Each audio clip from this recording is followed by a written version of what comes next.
May hapon. Maayong hapon. May hapon. God bless. God bless. God bless.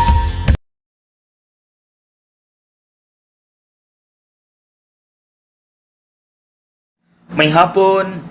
Ang atong ebanghelyo karong adlaw naghisgot kabahin sa sending off sa mga apostoles to the missions.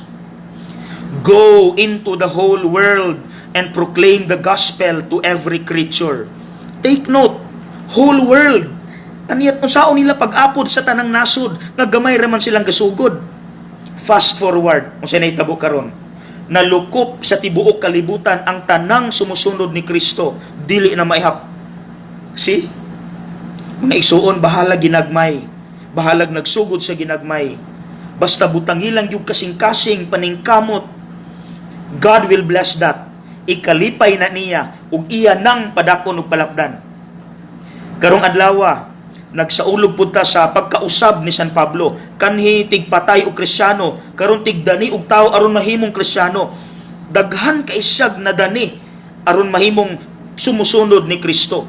Mo nang gitawag siyang apostle to the Gentiles. Kay kanang Gentile mga dili na Hudeyo, daghan kay siyag na dani ana nga nahimong Kristiyano.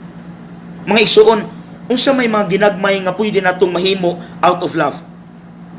Number 1, kanang, do you remember the birthdays of your friends? Simple ra na, letra ra ng happy birthday, pero dako nga nag-impact nila. Number 2, smile. Kanang smile, 5-letter word, pero imo nang ipakita, dako nga nag-impact. Number 3, I'm sorry. Gamay ra na, letra ra na, pero sa nasad-an nimo, dako na kay na sa ilahang impact. Number 4, thank you. Do we say thank you from the heart? Number 5, give a generous tip to the waiter. Kanang 20, 50 pila raman na, pero dako na kay nag-impact nila. Mga igsuon sa giingon pa ni Mother Teresa, it's not so much important to do big things. What is important is you do small things with big love.